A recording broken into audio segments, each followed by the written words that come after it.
Assalamualaikum warahmatullahi wabarakatuh.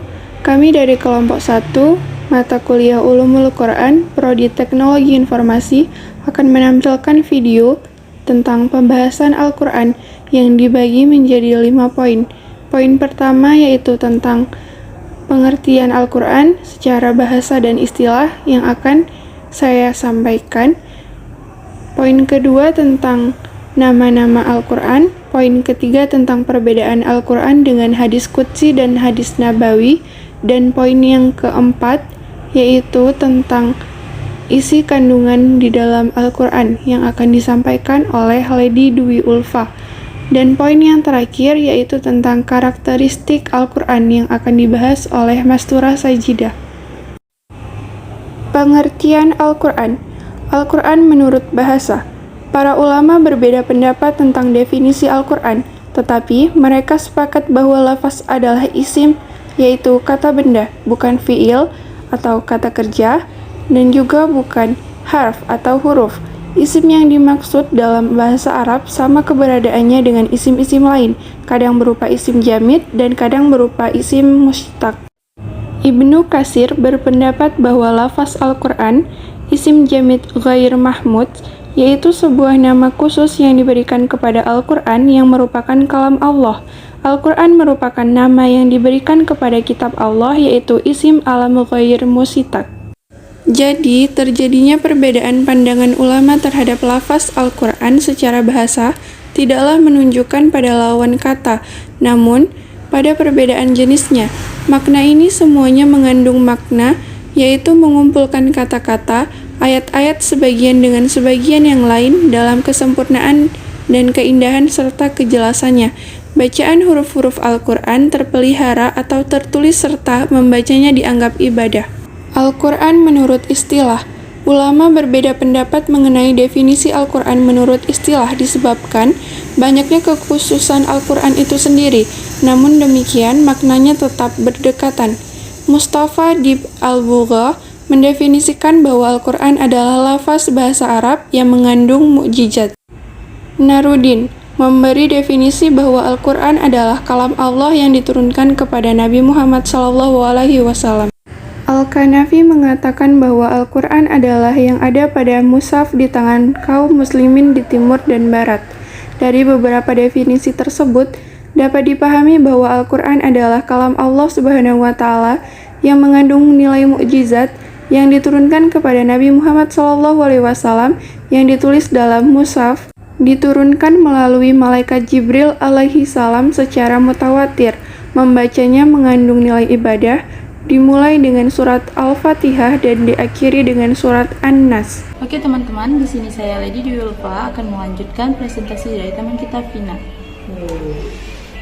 Dengan judul nama-nama lain Al-Quran, seperti Al-Huda. Al-Huda yang artinya petunjuk bagi seluruh umat manusia. Kemudian Al-Furqan, yaitu pembeda antara yang baik dengan yang buruk. Dengan adanya Al-Furqan kita bisa membedakan antara baik dan buruk. Kemudian Asy-Syifa yang berartikan penawar atau obat untuk segala penyakit. Kemudian Az-Zik yang berartikan adanya ancaman atau balasan. Kemudian Alkitab yang berartikan firman-firman Allah atau perkataan-perkataan Allah. Dan banyak lainnya sebenarnya nama-nama Al-Quran, tetapi saya hanya menyebutkan 5 saja. Kemudian saya akan menjelaskan tentang perbedaan Al-Quran dengan hadis qudsi dan hadis nabawi. Nah, di sini kita tahu bahwa hadis qudsi adalah segala sesuatu yang Allah sampaikan kepada Nabi Muhammad SAW melalui mimpi atau ilham. Kemudian hadis nabawi adalah segala sesuatu yang disandarkan kepada Nabi Muhammad SAW, mau itu perkataan, perbuatan, takrir atau sifatnya. Yang pertama kita akan membahas tentang perbedaan antara hadis qudsi dan hadis nabawi. Nah, hadis nabawi ini terbagi menjadi 2, yaitu tauqifi dan taufiqi. Tauqifi adalah segala sesuatu yang dijelaskan dengan kata-kata Rasulullah sendiri, sedangkan taufiqi menyimpulkan dengan pertimbangan dan ijtihad. Sedangkan hadis qudsi, hadis yang bermaknakan dari Allah sendiri dan diturunkan melalui wahyu-wahyunya. Nah, yang kedua kita akan membahas tentang perbedaan antara hadis qudsi dan Al-Quran. Pertama, lafaz dan makna Al-Quran berasal dari Allah Subhanahu wa Ta'ala, sedangkan hadis qudsi tidak demikian. Yang kedua, membaca Al-Quran menjadi sebuah ibadah, sedangkan hadis qudsi bukan. Kemudian, yang ketiga, syarat validitas Al-Quran adalah at-tawatur, sedangkan hadis qudsi tidak demikian. Yang keempat, hadis qudsi adalah wahyu Tuhan yang diterima Nabi Muhammad SAW secara langsung. Nah, yang kelima, Al-Quran adalah wahyu yang diterima Nabi Muhammad SAW melalui perantara malaikat Jibril. Nah, yang keenam ini, hadis qudsi menggunakan kalimat orang pertama, sedangkan Al-Quran menggunakan kalimat orang ketiga. Yang ketujuh, hadis qudsi diturunkan secara langsung atau secara khusus kepada Nabi. Nah, sedangkan yang ke-8, Al-Quran diturunkan kepada Rasul yang harus disebarluaskan kepada umat-umatnya. Yang terakhir adalah hadis qudsi tidak dibukukan, sedangkan Al-Quran dibukukan untuk menjadi pedoman umat Islam. Adapun isi-isi kandungan di dalam Al-Quran seperti yang pertama, akidah atau keimanan. Yang kedua, ibadah, mau itu ibadah mahdah maupun itu ghairu mahdah. Nah, kemudian akhlak seorang hamba kepada Khalik, hukum-hukum, sejarah atau kisah, kemudian muamalah, yaitu hubungan antara manusia satu dengan manusia yang lainnya. Nah, sekian dari saya. Kemudian akan dilanjutkan kesimpulan oleh teman saya, Mas Turo.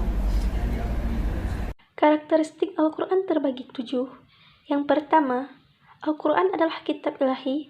Yang kedua, Al-Quran adalah kitab suci yang terpelihara. Yang ketiga, Al-Quran adalah kitab suci yang menjadi mukjizat. Yang keempat, Al-Quran adalah kitab suci yang menjadi penjelas dan dimudahkan pemahamannya. Yang kelima, Al-Quran adalah kitab suci yang lengkap. Yang keenam, Al-Quran adalah kitab suci seluruh zaman. Yang ketujuh, Al-Quran adalah kitab suci bagi seluruh umat manusia. Kesimpulan yang dapat kita ambil, Al-Quran merupakan kitab suci umat Islam yang berfungsi sebagai petunjuk bagi manusia dalam mengarahkan kehidupannya. Secara garis besar, Al-Quran mengandung ajaran tentang akidah, syariah, dan akhlak. Namun Al-Quran juga mengandung isyarat-isyarat ilmiah, yakni mengandung ayat-ayat sains dan teknologi. Untuk dapat mengenal, memahami, dan menafsirkan Al-Quran, tidak hanya berbekal pengetahuan bahasa Arab, melainkan dibutuhkan berbagai macam ilmu guna untuk mengungkapkan makna yang terkandung dalam Al-Quran. Materi ini sangat penting bagi mahasiswa untuk memperluas pandangan yang pengetahuan tentang Al-Quran guna untuk membantu dalam memahami dan menafsirkannya. Terima kasih atas perhatiannya, kurang lebihnya mohon maaf. Demikian akhir presentasi kami, semoga bermanfaat untuk kita semua.